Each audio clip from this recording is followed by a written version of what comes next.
तो स्टूडेंट्स, हम MA pre final की सामाजिक और धार्मिक सुधार आंदोलन को पढ़ रहे थे। हमने हमारा टॉपिक लिया था राजा राम मोहन राय, दयानंद सरस्वती। उसी क्रम में आगे हम आज स्वामी विवेकानंद के ऊपर चर्चा करेंगे। तो स्वामी विवेकानंद भारत की महान आत्मा थे, जिनके प्रति वर्तमान पीढ़ी ऋणी है और भावी पीढ़ी सदैव ऋणी रहेगी। उनके जीवन और चिंतन ने गांधी, तिलक, विपिन चंद्र पाल, लाला लाजपत राय, अरविंद घोष, नेहरू सभी को प्रभावित किया और रविंद्रनाथ टैगोर ने तो उनकी भांति ही अपनी रचनाओं में पूर्व तथा पश्चिम की संस्कृतियों के श्रेष्ठ तत्वों का समन्वय करने का प्रयास किया। विदेशों में भारतीय संस्कृति की महानता को, धर्म के सार्वदेशिक स्वरूप को उन्होंने जितने स्पष्ट और तार्किक रूप में देखा, वैसे उनके पूर्व में न किसी भारतीय ने किया था और न ही उनके कोई बाद में किसी ने किया। स्वामी दयानंद के बचपन का नाम नरेंद्र नाथ था। 1881 में उनकी जो भेंट हुई थी वो रामकृष्ण परमहंस से हुई और ये भेंट उनके जीवन में क्रांतिकारी मोड़ लाई। 1886 में जब रामकृष्ण की मृत्यु हो गई, तब विवेकानंद ही उनके प्रमुख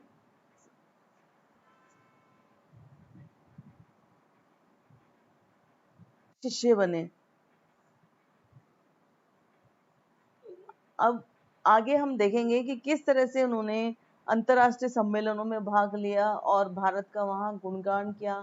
हिंदी भाषा को उन्होंने अपना मेन मुद्दा बनाया।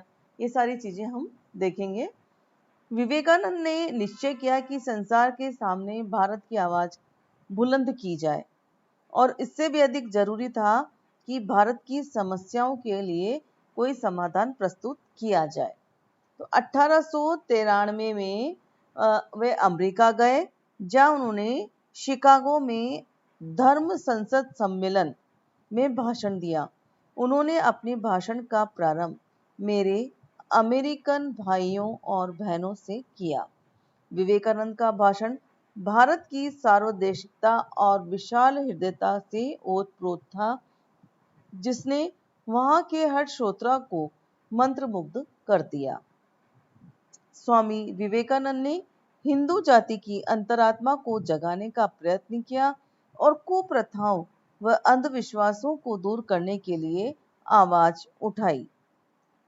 किंतु 4 जुलाई 1902 को केवल 39 वर्ष की अल्प आयु में ही उनका देहांत हो गया। अब हम विवेकानंद जी के दार्शनिक व धार्मिक चिंतन पर विचार करेंगे।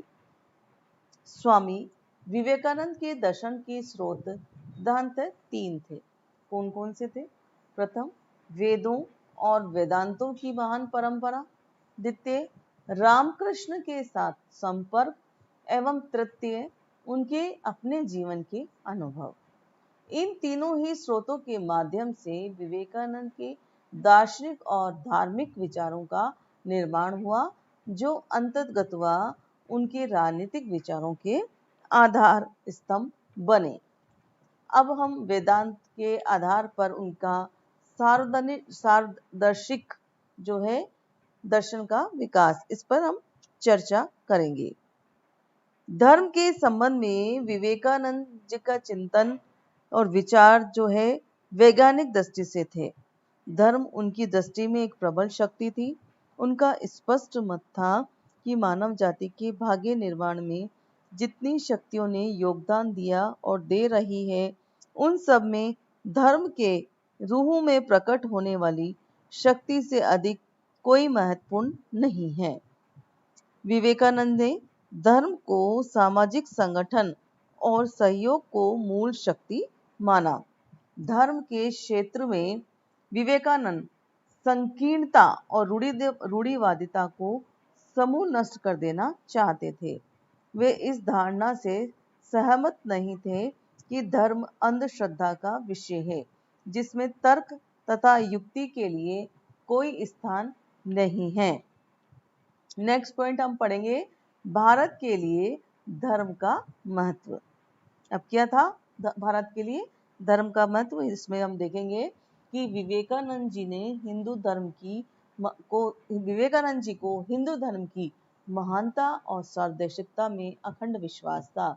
वह यह कहते अगाते नहीं थे कि पृथ्वी पर ऐसा कोई धर्म नहीं है जो हिंदू धर्म के समान इतने उच्च स्वर से मानवता के गौरव का उपदेश करता हो, पर उन्हें पीड़ा इस बात की थी कि पाखंडी पंडितों और पुरोहितों ने धर्म के नाम पर स्वार्थ का विकास कर हिंदू धर्म को कलंकित किया था। वो भी जानते थे कि किस प्रकार हिंदू धर्म में पंडितों ने पाखंड का बोलबाला कर दिया था। अब नेक्स्ट पॉइंट हमारा है धर्म की सार्वभौमिकता।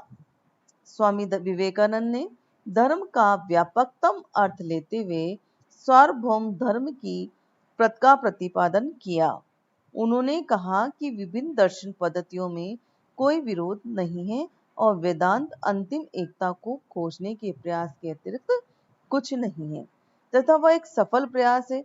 उन्होंने वैश्विक प्रेम, प्यार और सेवा की भावना में प्रभावित होते हुए स्पष्ट शब्दों में कहा था कि धर्म विध्वंसक नहीं, निर्माणात्मक है। सार्वभौम धर्म को प्राप्त करने का मार्ग यह नहीं है कि किसी एक धर्म को अपनाकर दूसरे की निंदा की जाए। प्रत्येक धर्म में अपना दर्शन, पुराण और कर्मकांड है। सबका अपना अपना महत्व है। फिर भी यह नहीं भूलना चाहिए कि मनुष्य के स्वभाव भी भिन्न भिन्न है।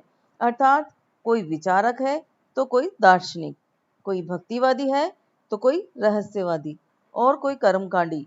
यही कारण है कि योग के ध्यान योग, राजयोग, हठ योग, भक्ति योग और कर्म योग आदि कितने ही भेद बताए गए हैं, जबकि लक्ष्य सबका एक ही है और वह है आत्मा की प्राप्ति। नेक्स्ट, मनुष्य मूलतः पवित्र और दैविक है। इस संबंध में विवेकानंद जी ने क्या विचार व्यक्त किए हैं कि स्वामी विवेकानंद कहते हैं कि ईसाई धर्म के इस विचार को ठुकरा दिया कि प्रत्येक मनुष्य पापी है। उन्होंने कहा, मनुष्य मूलतः और तत्वतः पवित्र और दैविक है। उसका स्वरूप सच्चित आनंद है। प्रत्येक मनुष्य में आत्मा की दिव्य ज्योति विद्यमान है। माया के वशीभूत होकर ही मनुष्य अपने आप को शुद्र, निर्बल और पापी समझता है। विवेकानंद ने मनुष्य से इस निर्बल बनाने वाले विचार का परित्याग करने और मनुष्य की मूलभूत दैविकता का जयघोष करने का आग्रह किया। विवेकानंद जी ने धर्म तथा अथवा आध्यात्मिकता का मूल सेवा का और त्याग में ही पाया और कहा कि महान देश भारत का संदेश इसी प्रेम और सेवा का संदेश है। ये हमसे स्वयं अपने में और दूसरे में विश्वास रखने की मांग करता है।